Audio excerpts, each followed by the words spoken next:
بسم الله الرحمن الرحيم. السلام عليكم ورحمة الله وبركاته. أهلا وسهلا بحضراتكم ولايف جديد. ظهور خليفة جون إدوارد في اسكندرية. تقارير وأنباء بتتحدث دلوقتي عن خليفة جديد لجون إدوارد. خلاص سابوا ميدو وسابوا نادر السيد وسابوا عمرو وهبي. ظهر اسم جديد. مين؟ محمد عادل صديق، المدير الإداري الأسبق لنادي الميريا الأسباني. والراجل ده كان بيشتغل لفترة من الفترات في نادي الميريا الأسباني، وهو كادر مصري محترم بالتأكيد، والآن يعمل في نادي الاتحاد السكندري. هو المدير الإداري لنادي الاتحاد السكندري اللي بيستعد لبداية الموسم الجديد.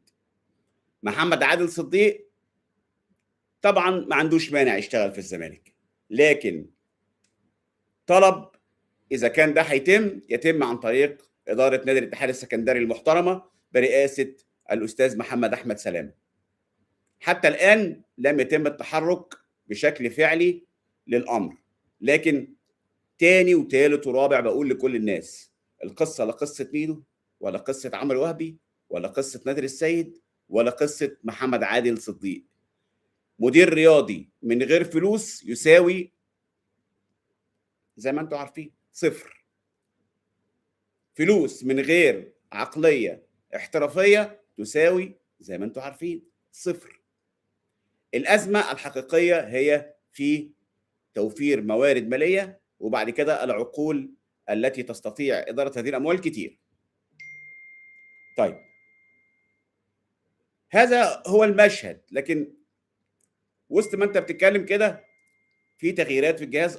النهارده الكابتن ايمن طاهر مدرب حراس مرمى منتخب مصر الناشئين، يعني خلاص الراجل بيتفق ان هو يبقى موجود في معسكر نادي الزمالك في العاصمه الاداريه عشان يمسك مدرب حراس مرمى الفريق الاول نادي الزمالك، ويعتذر عن عدم الاستمرار في منصبه كمدرب حراس مرمى لمنتخب الناشئين. وبالتالي المشهد حتى الان يبدو مكتملا، الا قصه كابتن عبد الناصر محمد. كابتن عبد الناصر قال انا هكمل المعسكر 48 ساعه، وبعد كده اتقال ان هو هيكمل. فناس قالت ان حماده انور وهو صديق عزيز ايضا مرشح، وناس قالت كابتن عبد الواحد السيد وهو صديق عزيز مرشح. في النهايه حتى الان الكابتن عبد الناصر محمد مستمر كمدير للكوره. طيب، هل بقى المشهد هيبقى فيه حاجه ثانيه؟ حتى الان الكابتن معتمد جمال هو المدير الفني، ومعاه الكابتن ابراهيم صلاح مدرب عام، وانضم اليهم بشكل رسمي كابتن صلاح سليمان مدرب مساعد، ودلوقتي الكابتن ايمن طاهر مدرب حراس مرمى. فالشكل الاساسي والهيكل الاساسي للجهاز قد اكتمل. كان بيقولوا في طبعا كابتن ايمن طاهر جه مكان فيتور بريرا اللي هو مدرب حراس مرمى الزمالك الذي رحل، وكان ده برضو احد افراد يعني الحرس القديم وحاشيه جون ادوارد زي ما بيسموهم في الزمالك، فمشي. وكان في برضو اعتقد فيتور ده واحد تاني اللي هو كان مخطط الاحمال، وقال ان انا مستني الزمالك بقالي شهرين، وبرضو الزمالك مش عايز. الزمالك عايز يوفر دولار، ورئيس الجهاز الطبي مشي. طيب، ده المشهد. الزمالك في العاصمه الاداريه وبيستعد لبدء الموسم. وسط الكلام ده اتقال ان في مباراه وديه لنادي الزمالك مع السد القطري، وبدانا نسمع كلام واقحمه رئيس بالراجل كابتن حسين لبيب في الموضوع، وقال لك بص بقى كابتن حسين لبيب بيتصرف ازاي. وكابتن حسين لبيب هو اللي اتفاوض مع السد القطري، وهيتعمل السوبر المصري القطري، والزمالك هياخد 400,000 دولار. خلي بالك بالرقم. فطبعا ده ديل او عرض او صفقه كويسه. الزمالك يلعب في قطر وسط اخواتنا وحبايبنا واشقائنا المصريين والقطريين في الدوحه، وياخد 400,000 دولار. بعد كده اتقال لك لا، ما فيش 400,000 دولار. ايه يا سيدي؟ قال لك لا، الزمالك ممكن ياخد حقوق البث والاعلانات والاقامه كامله طبعا وسط حبايبنا واخواتنا في قطر. طب بدأ الموضوع يرجع خطوه بخطوه. فجأة السد القطري اعتذر عن عدم إقامة المباراة وعن عدم استضافة نادي الزمالك، وقال إن هو هيلاعب نادي مولودية الجزائر يوم 15 أغسطس في العاصمة القطرية الدوحة، على ما يسمى بكأس الأحرار. طب يا جماعة إيه اللي حصل؟ فين ال$400,000؟ وليه أقحمتوا وأحرجتوا رئيس نادي الزمالك في موضوع وقلتوا $400,000 ومش $400,000؟ وبعض الناس قالت لك بصوا الماتش بقى والزمالك هيلعب وسوبر من غير كارت ذهبي، وكلام بقى ضحك وكوميديا سوداء. لكن في النهاية الزمالك مكمل في المعسكر بتاع العاصمة الإدارية لحين بدء الموسم، وهيشوف بقى هيلعب ماتشين وديين قبل انطلاق الموسم. بقول كده ليه؟ لأن بعض الناس بتحرج المسؤولين في الزمالك. يا سيدي الزمالك لعب مع السد القطري، ما لعبش، ده ما يقللش من الزمالك ولا يقلل من الكابتن حسين نبيل.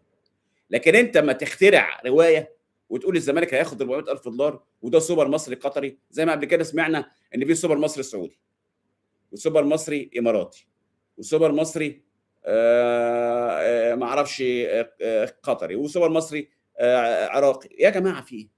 ولا شفنا اي سوبر من دول. فالتسويق بعافيه اصلا. فمن هنا لهنا خلاص مفيش ماتش، وقطر او الجانب القطري او السد القطري قال لك احنا هنشتغل بالمنظر ده وهنلاعب نادي المولوديه الجزائري. برضه الناس اتكلمت عن عقد احمد عبد الرحيم ايشو، وكل القرارات اللي بدا ياخدها جون ادوارد بدا في يعني نوع من التراجع عنها.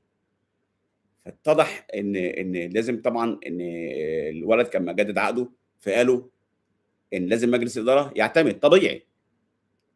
فمدير التعاقدات اللي كان جايبه جون ادوارد كان حاطط قيمه ماليه، فمجلس الزمالك قال لا، القيمه دي مبالغ فيها ولا تتناسب مع امكانيات الولد، واحنا رافضين العقد ده وعندنا سقف والكلام ده مش هينفعنا وهنعدل القيمه الماليه. والمبلغ اللي محطوط لاحمد عبد الرحيم ايشو مبالغ فيه وهنخفضه. فليه بقى قصه التضارب اللي انت شايفها دي في كل اتجاه؟ انت من الاول يعني على فكره عقد احمد عبد الرحيم ايشو ده بقى له اكتر من شهر. هل فوجئ الجميع الان ان ده العقد؟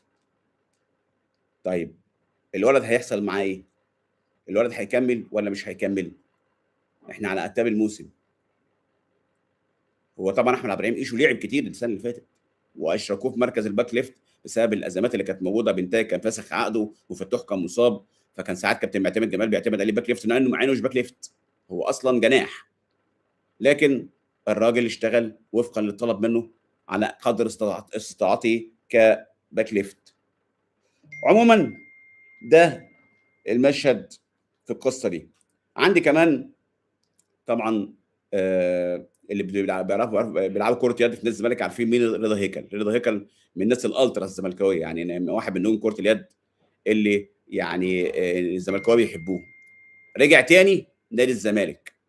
رامي نصوحي عضو مجلس الاداره اتفق معاه وتوصلوا لاتمام الصفقه، ورضا نصوحي رامي نصوحي اقنع رضا هيكل بالعوده لنادي الزمالك نجم الكره الطائره، ومضى لمده موسم واحد، وليه موسم واحد وفقا للوائح الاتحاد الدولي زي ما ورد الي، وده ما بيتمش الا بعد اللعيب 35 سنه. اللعيب ما يوقعش غير موسم واحد فقط، دي لوائح الاتحاد الدولي في الكره الطائره. لكنه طبعا صفقه جيده لتدعيم صفوف نادي الزمالك في الكره الطائره. عايز اقول بس ان محكمه التحكيم الرياضي كاس حددت جلسه استماع لميشالاك 25 اغسطس، وكله عارف ان ميشالاك دي قضيه حتى اداره الزمالك السابقه والحاليه، الاداره الرياضيه السابقه ومجلس الاداره عارفين ان ميشالاك هياخد حكم. قضيه يوم 25 اغسطس، والله اعلم بقى المحكمه الرياضيه هتحكم بكام لميشالاك. انا بقول مش انا اللي بقول حكم، ده بقول لك قناعه تامه داخل نادي الزمالك ان ميشالاك هياخد حكم. هيحصل ايه في الحكم ده الله اعلم. وتم تحديد جلسه اخرى لادهم عصام عبد الحميد، ده لاعب كره سله، ودي يوم 15 سبتمبر، وهنشوف جلسه الاستماع دي هيحصل فيها ايه في القصتين بتوع كونراد ميشالاك اللي كان جاي من السعوديه لاعب البولندي، وادهم عصام عبد الحميد لاعب كره السله.